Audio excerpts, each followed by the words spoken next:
Meilleure gouvernance dans le secteur de l'éducation, le ministre en charge en prend l'engagement pour la présente rentrée scolaire et universitaire. L'ouverture de la saison 2021-2022 s'est tenue à Gawa dans le sud-ouest. Une reprise d'activité qui touche également le secteur de la justice. Audience solennelle de rentrée judiciaire axée sur la contribution dans la lutte contre le terrorisme. Écho et commentaires dans un instant. 48 heures pour réfléchir sur l'accord de la zone de libre-échange continentale. Le Burkina s'interroge sur les défis et les opportunités pour une transformation structurelle de son économie. 48 heures pour un langage de vérité entre secteur privé et gouvernement. Nous serons à Bobo-Dioulasso pour les enjeux de la rencontre. Une semaine à Gourcy fait une halte ce soir pour mieux comprendre le logo de la mairie. Un cheval blanc et une case à fétiche, la symbolique de toute une histoire. Que renferme-t-elle? Élément de réponse avec nos reporters en séjour. Prestation de serment en Guinée, le chef de la junte Mamadou Doumbouya prête serment pour une transition à la période et au contenu non encore déterminé. Devant la Cour suprême, il promet de préserver en toute loyauté la souveraineté nationale.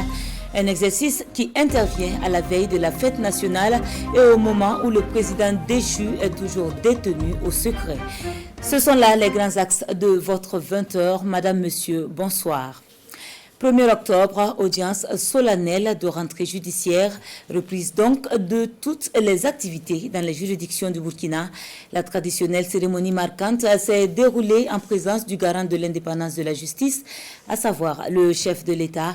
Et pour cette année, les acteurs s'interrogent sur leur contribution dans la lutte contre le terrorisme. Les faits marquants de l'audience avec Sie Yafama Rochekam et Nyarkiteda. C'est une rentrée sur fond d'engagement du pouvoir judiciaire aux côtés des deux autres pouvoirs, l'exécutif et le législatif, dans la lutte contre le terrorisme.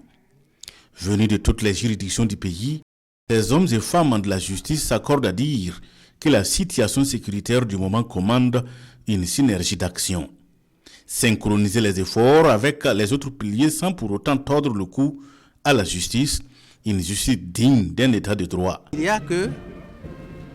Il est vraiment une nécessité absolue au stade actuel que les trois pouvoirs, l'exécutif, le législatif et le pouvoir judiciaire, agissent de façon concertée, en synergie d'action pour pouvoir parvenir à bout du terrorisme. Bon, évidemment, les actions des deux premiers pouvoirs sont visibles, mais l'action du judiciaire, si ce n'est les audiences, on ne le perçoit pas. Parce que ce qui est sûr, il y a des enquêtes qui sont menées. Il y a qu'au sein des cabinets d'instruction, et le travail est mené, mais à l'instruction, le travail est discret et je dirais même secret. Il s'agit pour eux d'interroger profondément le dispositif juridique et institutionnel existant et de déceler les limites, des limites objectives qui empêchent la justice de jouer efficacement sa partition dans l'éradication des leaders terroristes. La justice n'est pas venue demander une place, c'est une place de fait. Elle fait son travail, elle souhaite être renforcée dans ce travail et nous allons faire en sorte qu'il en soit ainsi. Dans ce sens-là, le Burkina Faso s'est déjà doté de plusieurs textes.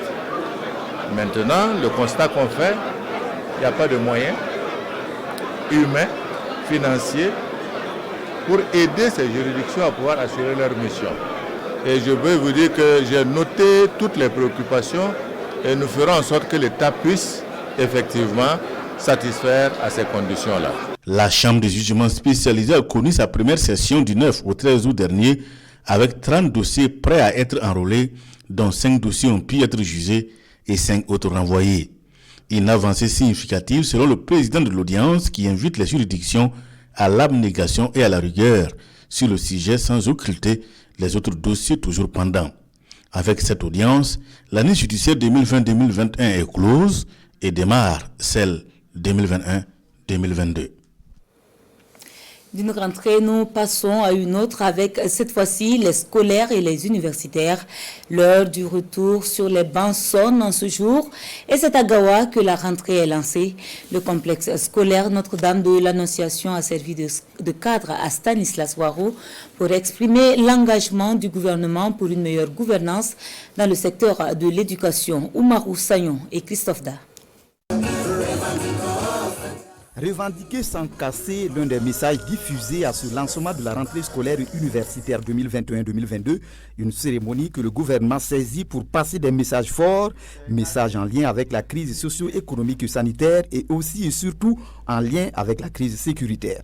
Nous avons choisi de lancer officiellement la rentrée ici pour marquer notre détermination à faire en sorte que les 22 écoles fermées pour raison sécuritaire dans la commune de Djigoué soient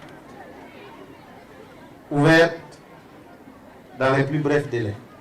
Stanislas Waro a également traduit la détermination du gouvernement à ramener la sécurité dans les autres régions touchées par le terrorisme, des messages qui devraient quelque peu rassurer élèves et parents d'élèves qui ont évoqué l'insécurité dans leurs adresses, mais pas que. Monsieur le ministre, nous savons que vous avez beaucoup fait pour nous, mais nous voulons aussi vous solliciter encore plus d'enseignants et aussi des infrastructures scolaires, c'est-à-dire des salles de classe, des bâtiments administratifs et des terrains de sport en nombre suffisant pour tous les établissements scolaires du Sud-Ouest.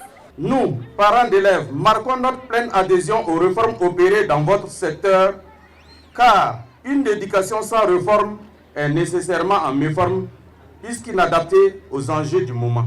Le ministre a fait cas de plusieurs innovations dans les secteurs de l'éducation nationale et de l'alphabétisation, notamment l'ouverture de 12 lycées scientifiques régionaux, celle de classes préparatoires d'entrée dans les grandes écoles ainsi que celle de centres de préparation au concours d'agrégation de l'enseignement secondaire.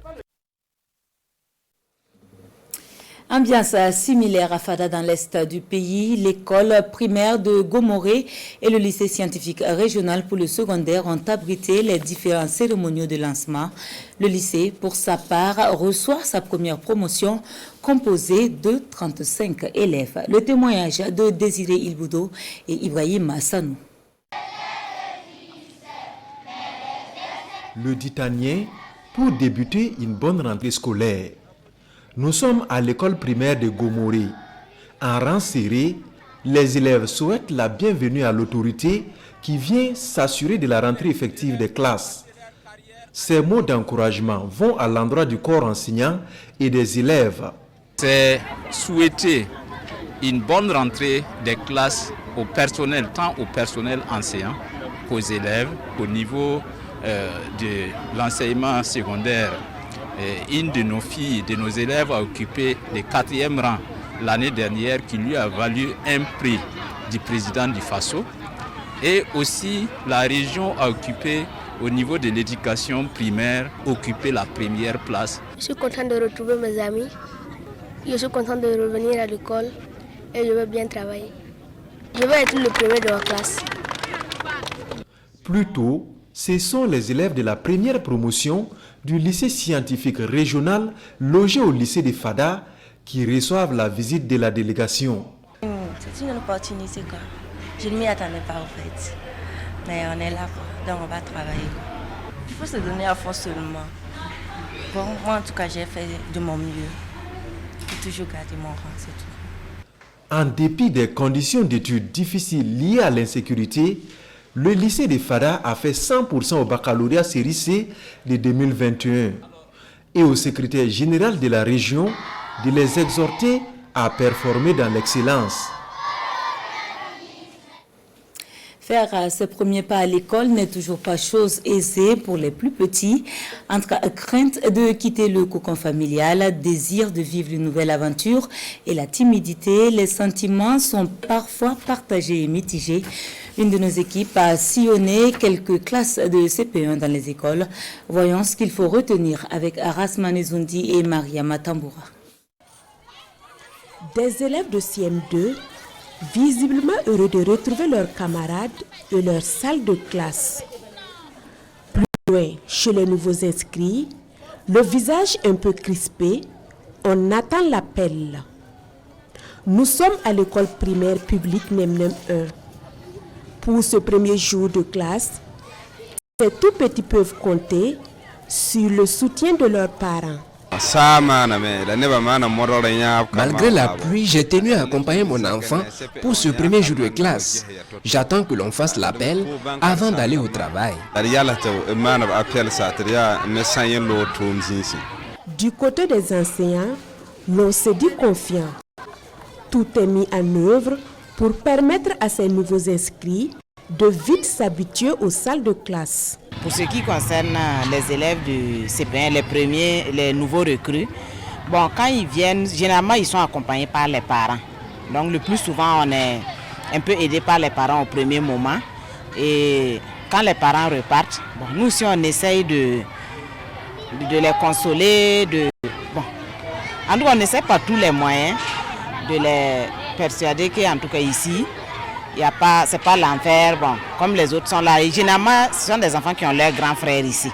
Voilà, et comme nous comprenons un peu leur langue aussi, voilà, si par moment ils ne comprennent pas le français, on essaie de parler en langue. Si plusieurs écoles ont effectué leur entrée pédagogique ce jour, rendez-vous est par contre donné aux élèves le 4 octobre prochain pour le démarrage effectif des cours.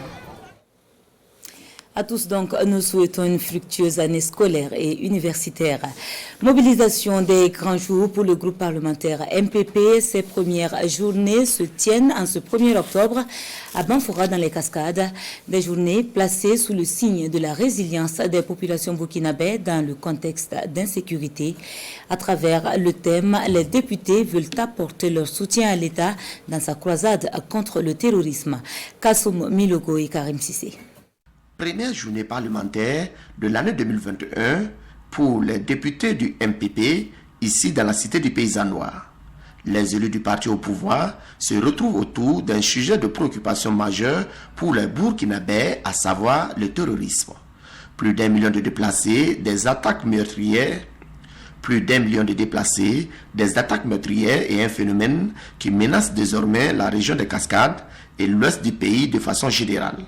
Face à cette situation, le groupe parlementaire se fixe ici pour objectif de définir des pistes pour une meilleure résilience. Nous avons estimé que nous pouvons les tenir à Banfora, dans la mesure où le thème se rapporte à la résilience des populations dans le contexte d'insécurité. Et nous voulons réfléchir et voir quelle contribution le groupe parlementaire MPP peut apporter à la résolution de ce phénomène. D'autres groupes parlementaires sont là pour soutenir les élus du MPP. Tous saluent la pertinence du thème. Le choix de ce thème affiche votre ferme volonté d'affronter les vrais problèmes de sécurité de notre pays. Pour une fois, nous sommes forcés d'admettre en tant que parti d'opposition que cette génération de députés du parti majoritaire se refuse à fermer les yeux pour faire la guerre d'après le gouvernement. Accepter de traiter de ce sujet particulièrement, c'est admettre enfin avec toute l'humilité que notre pays a mal à sa sécurité et que chaque Burkinabè doit s'y mettre et doit surtout être résilient. Ces premières journées parlementaires de l'année 2021 du groupe MPP ici à Banfora constitue la toute première sortie politique du nouveau président du Parti du Soleil Levant. Les populations des Cascades se sont mobilisées pour accueillir Alassane Bala Sakandé et surtout le rassurer de leur engagement à ses côtés pour la réussite de son mandat. Partons pour la ville de Bobo qui abrite depuis ce matin la rencontre gouvernement secteur privé. Un 1er octobre décidément très fourni en actualité. Cette 4e édition de la rencontre fait suite à des rencontres préparatoires qui se sont tenues dans les différentes régions. Les travaux qui seront présidés par le Premier ministre vont s'appesantir sur la ZLECAf dans ses défis et opportunités pour une transformation structurelle de l'économie. Maneka Hien et Ali Traoré pour l'ouverture des travaux. Ils sont de nouveau réunis à la Maison de la Culture de Bobo-Dioulasso pour parler des problèmes qui minent le secteur privé afin de mieux le redynamiser.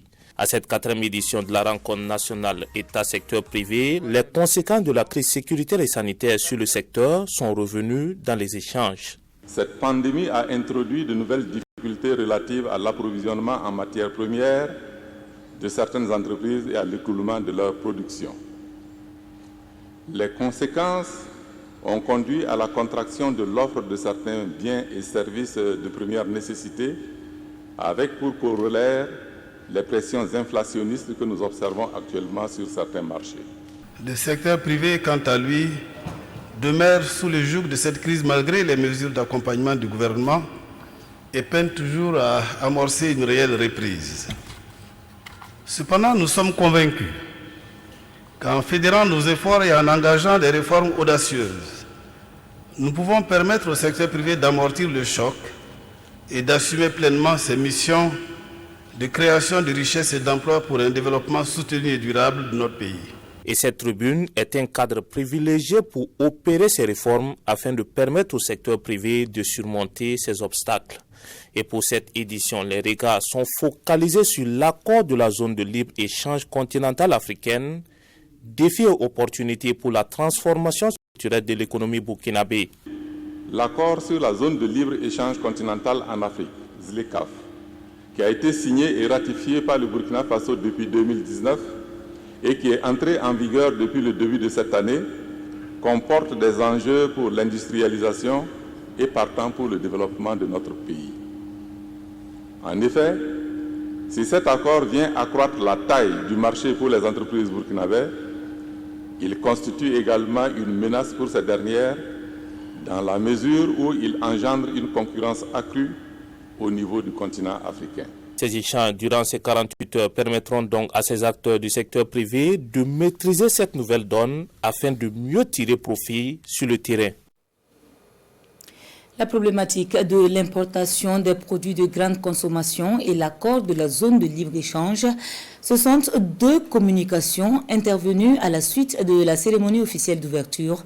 La journée a aussi été marquée par une visite des stands d'exposition et c'est avec Hassan Gourabou et Ali Traoré que nous voyons les détails de tout ceci. Le ministre en charge du commerce Aruna Kabore expose ici sur les importations des produits de grande consommation et la protection des industries nationales, les défis qui se présentent et les perspectives dans un contexte de perturbation des chaînes logistiques mondiales liées au Covid-19. Il en ressort que malgré les effets perturbateurs, le gouvernement a pris des mesures pour la protection du marché. Une autre communication portant sur le thème principal du CODESP 2021 traite de l'accord de la zone de libre-échange continentale africaine, défis et opportunités pour la transformation structurelle de l'économie burkinabé. Aujourd'hui, nous rentrons dans un vaste marché, mais il ne suffit pas de dire que nous avons des opportunités si nous n'arrivons pas avec des entreprises compétitives qui sont à même donc d'apporter des réponses et des produits de qualité pour tout le monde. Après les deux communications, les participants à cette rencontre État-secteur privé, avec à leur tête le Premier ministre Christophe-Joseph Marie Dabiré, visitent les stands. Une occasion d'apprécier la panoplie de produits exposés. Il faut que nous puissions donc transformer, travailler à ce que, lorsque nous serons prêts pour la ZLECAf, que nous puissions donc avoir quelque chose à offrir au reste du monde. Il faut que l'État puisse faire des réformes institutionnelles, aider les entreprises à avoir un accès plus facile au financement pour justement procéder à cette restructuration. À cette rencontre, État-secteur privé, les différents acteurs entendent saisir l'occasion d'engager des échanges francs pour le développement de l'économie burkinabé. Pendant ce temps, se tiennent également les journées nationales de la qualité. Elles réfléchissent cette année sur le thème des outils de la productivité et de la qualité pour la relance économique du Burkina. C'est une initiative de l'Agence burkinabé de la métrologie en collaboration avec l'Association burkinabé pour le management.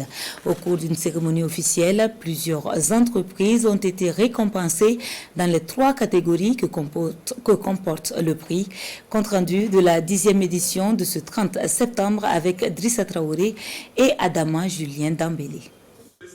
Sissima Tour Elitis Express est le lauréat 2021 du prix burkinabé de la qualité. Cette compagnie de transport en commun reçoit le prix de l'excellence Diamant dans la catégorie Grande Entreprise à cette 10e édition du prix burkinabé de la qualité. Une distinction reçue grâce aux innovations et la qualité du service que la compagnie offre à ses clients. L'ensemble des entreprises ont bénéficié d'audits. Et ces audits ont été faits par des experts certifiés dans le domaine. On a eu 4 entreprises qui ont effectivement candidaté au niveau de ce niveau-là. 3 prix ont été décernés, dont le plus grand prix, le prix burkinabé de la qualité, a été effectivement décerné à Elitis. Nous sommes dans une démarche d'amélioration continue parce que nous avons compris depuis que la démarche qualité, c'est ce qui fait en fait qu'une entreprise peut être souveraine, peut être pérenne, peut survivre en fait à tout ce qui peut arriver. 35 structures ont postulé dans les 3 différentes catégories en compétition. Dans la catégorie B, c'est-à-dire celle des moyennes entreprises, le prix de l'excellence Diamant revient à Innofaso. S'agissant des petites entreprises dans la catégorie C, c'est Etiti Prosal qui a su mieux convaincre le jury. C'est de cette manière seulement que le gouvernement peut amener les entreprises du secteur privé à travailler dans la bonne direction pour d'abord mettre en place des industries qui sont compétitives, qui travaillent à transformer les bases structurelles de notre économie de manière à ce que notre pays continue à progresser dans la recherche d'un développement qui permette à tous les Burkinabés de se sentir concernés par les actions qui sont menées par le président du Faso aujourd'hui dans un contexte extrêmement difficile. Cette 10e édition du prix burkinabé de la qualité se tient dans le cadre de la 31e édition des Journées nationales de la qualité. À l'occasion, des prix spéciaux sont décernés aux partenaires et des attestations d'encouragement aux différentes entreprises représentées. Cap sur Zignari avec la sortie de promotion de la QV 2021 du Centre professionnel de référence. Une 9e promotion forte de 430 stagiaires, des jeunes aux mains habiles dans les domaines comme la mécanique, l'électronique industrielle ou encore l'électricité bâtiment. La sortie est ici immortalisée par Adama Guiti et Vincent Kenrubeu. Ils forment la 9e cuvée du Centre de formation professionnelle de référence de Zignari. En tout, 430 jeunes qui achèvent leur cycle de formation professionnelle au CFPRZ. Ces stagiaires en fin de formation sont désormais qualifiés pour exercer un métier ou pour intégrer une entreprise dans le domaine de la mécanique auto, le froid et climatisation, la boulangerie-pâtisserie ou encore l'électricité bâtiment ou l'électronique industrielle. Le ministre chargé de la promotion de l'entrepreneuriat qui assiste à leur sortie les incite alors à faire valoir leurs nouvelles compétences. Parce que de plus en plus, nous voyons que chacun s'y met. Tout ce qui est de la formation professionnelle, ça prend de l'ampleur. Et notre souhait est qu'effectivement, et de plus en plus, les jeunes prennent conscience que c'est l'auto-emploi qui peut être aussi une des voies, et sinon la meilleure voie actuellement pour sortir donc de l'état de sous-emploi et du chômage. Cette 9e promotion est parrainée par le directeur général de la maison de l'entreprise, ici représenté. Un clin d'œil fait au secteur privé dans lequel ces jeunes sont appelés à intégrer. Nous avons une stratégie d'insertion professionnelle. Donc l'idée c'est de nous rapprocher de plus en plus des entreprises afin de faire en sorte qu'ils recrutent de plus en plus ces jeunes. C'est aussi d'exploiter toutes les possibilités d'accompagnement à l'auto-emploi, les instituts de financement, mais aussi les différents instituts qui accompagnent en termes de dotation en kit. Mais les lauréats posent une doléance que leur diplôme soit davantage reconnu et valorisé. La radio Jeunesse Sahel sur la bonne voie et bientôt en marche. Le comité de pilotage a réuni ce 30 septembre à procéder à l'évaluation du projet. La rencontre a permis de mieux cerner les difficultés afin d'apporter de nouvelles orientations pour la mise en œuvre. Sie Yafama Rojekame et Sekouzongo. À quelle étape se situe l'évolution du projet Radio Jeunesse Sahel?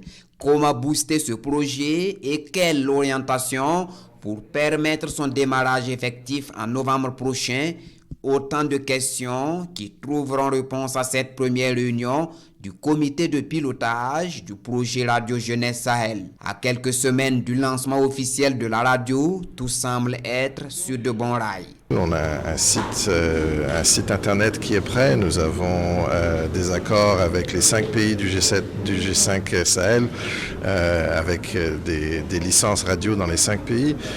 Nous sommes dans le processus maintenant de finir l'embauche du personnel, des jeunes qui vont travailler dans cette radio, qui va être leur radio. Nous sommes en train de construire un local, un studio ici à Ouaga. Radio Jeunesse Sahel est un projet qui couvre les 5 pays du G5 Sahel. Un projet soutenu par l'Union européenne, l'Organisation internationale de la francophonie et les chefs d'État, au premier rang le président du Faso. C'est le président du Faso qui a émis cette idée que nous avons partagée avec plusieurs partenaires et Dieu merci, nous avons eu un écho favorable avec l'Organisation internationale de la francophonie à qui on reconnaît donc la restructuration profonde donc de ce projet-là. Et aujourd'hui, je pense que c'est un bel outil en perspective donc pour l'ensemble de la région du Sahel. Selon le projet, Radio Jeunesse Sahel sera opérationnelle à partir de novembre 2021. Elle entend proposer un nouvel espace d'expression pour la jeunesse des pays du G5 Sahel afin de contribuer à la déradicalisation, à la construction du vivre ensemble et à l'amélioration de la situation socio-économique des populations. Votre quotidien, le journal Le Pays, souffle 30 bougies en ce 1er octobre.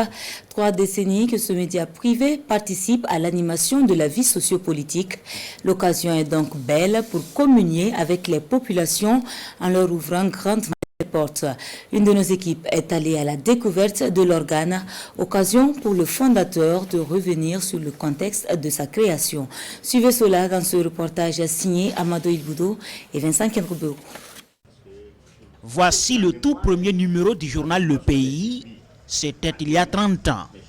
Ce jour-là, une idée du journaliste Jérémy Bourema Sigué venait de naître, un 3 octobre 1991. Je dirais que c'était un contexte divinement heureux pour un journal qui naît. Parce que c'était un contexte de frémissement démocratique, un contexte de débat démocratique, d'agitation démocratique. Et rarement, ce contexte, le Burkina l'a eu. Né dans le printemps de la démocratie en Afrique, le Canard est vite adopté par ses lecteurs de plus en plus nombreux. Notre credo, c'était vraiment servir le peuple burkinabé dans toutes ses composantes, dans l'équité, la justice. Professeur Amadé Badini se présente comme un fidèle lecteur du quotidien. Ce matin, il revisite les archives du journal. 30 ans après, je pense que c'est un journal qui a gagné en maturité à travers certaines pages qui sont vraiment donc, de belles fractures en termes donc, de contenu. Ce qui est aussi important, donc j'ai la position relativement neutre, donc entre guillemets, pour que dès qu'on s'exprime, on est plus neutre. À l'ère du numérique où les techniques de production et de diffusion de l'information ont été transformées, le patron de l'entreprise croit toujours à son papier et à son imprimerie qui doit continuer à tourner. Maintenir aujourd'hui, surtout dans ce contexte du numérique, ce n'est pas facile. Donc chercher à consolider l'existant et chercher à voir comment le numérique peut être exploité dans le sens de la consolidation de l'écrit. Je pense que le digital, le numérique sans l'écrit, ça pourrait s'apparenter à une coquille vide. Les éditions Le Pays forment aujourd'hui un groupe de presse privé avec un quotidien, des magazines spécialisés et une radio. Du 1er au 3 octobre, le journal célèbre alors son trentenaire en ouvrant ses portes au grand public. On parle à présent des mots qui minent le quotidien de la jeunesse au Burkina. Drogue, violence, mœurs éthiques. Quelle approche de solution pour la nation? Le ministère de la Communication y réfléchit et crée le cadre de sensibilisation pour agir contre la perte des valeurs sociales en milieu jeune. ce 30 septembre à Manga, dans le centre-sud. Le point des échanges avec Aras Manezundi et Sébastien Zongo. 3 conférenciers pour échanger avec des jeunes des 3 provinces de la région du centre-sud. Le professeur Georges Ouedraogo expose sur l'état des lieux et les perspectives dans la lutte contre la consommation des drogues et des stupéfiants par les jeunes. Le tabacologue conseille aux jeunes de savoir dire non et d'affirmer leur personnalité.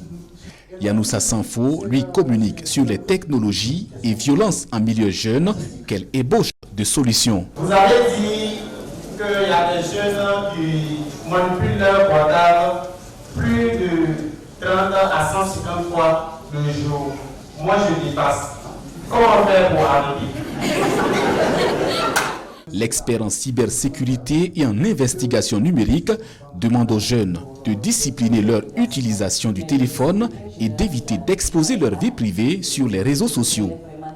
Ce cadre de change est voulu par le ministère en charge de la communication. L'idée épouse la vision que nous avons désormais de la communication, notamment dans sa fonction éducative, c'est-à-dire qu'au-delà de devoir d'information, nous devons nous donner aussi une option de communiquer pour éduquer, communiquer pour obtenir des changements de comportement vers des comportements positifs. Ça va conscientiser les jeunes et en plus, il y aura des relais.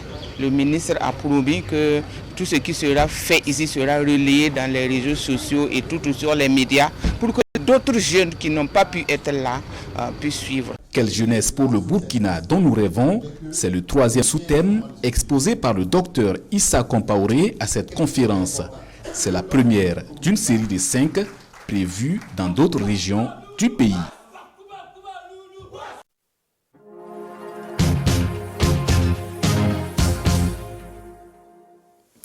Et c'est ce qui nous amène à la rubrique de cette édition, Une semaine à. Gourcy nous accueille pour cette semaine et ce soir, nous partons à la découverte du logo de la mairie. Il se veut un devoir de mémoire aux ancêtres Naba Yadega et sa sœur Pabri.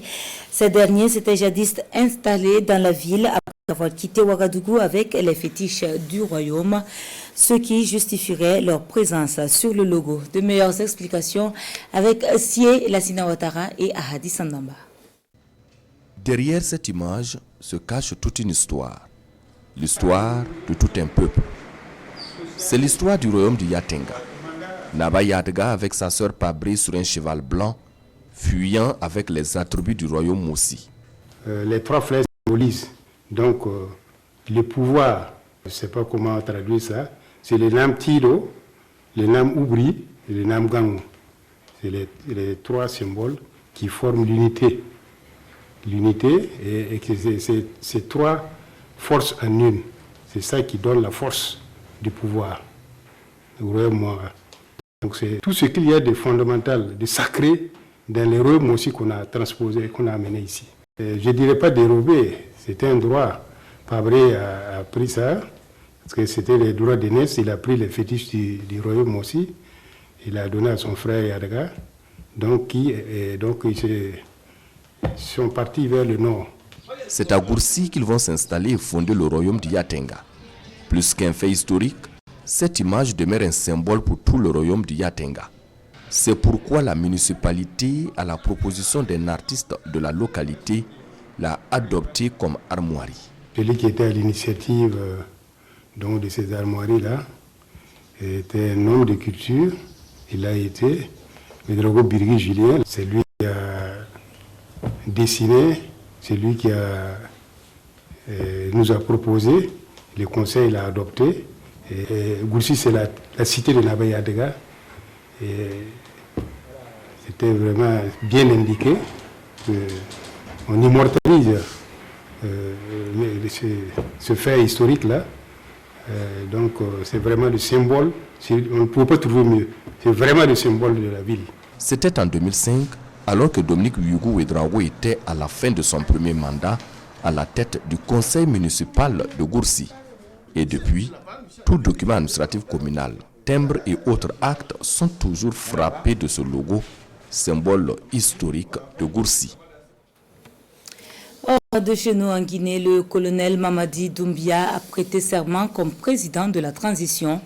L'exercice du chef de la junte et commandant des forces spéciales s'est déroulé au palais Mohamed VI et supervisé par la Cour suprême. Il promet de préserver en toute loyauté la souveraineté nationale.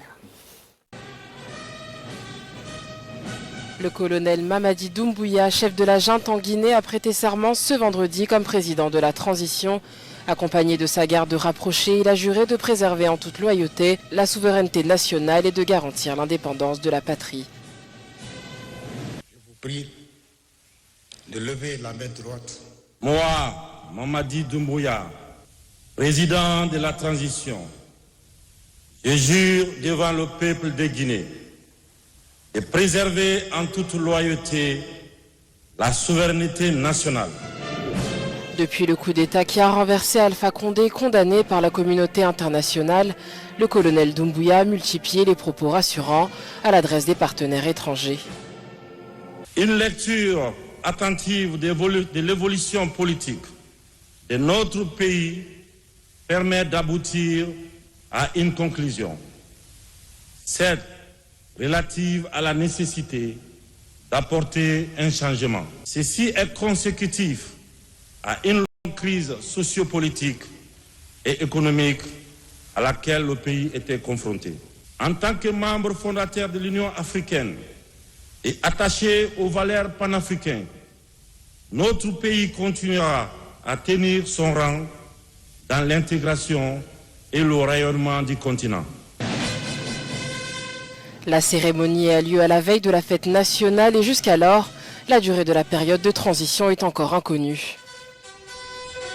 La junte a dit avoir l'intention de rendre le pouvoir aux civils après des élections libres et démocratiques. Elle entend élaborer une nouvelle constitution et la soumettre à un référendum à la fin de cette période de transition.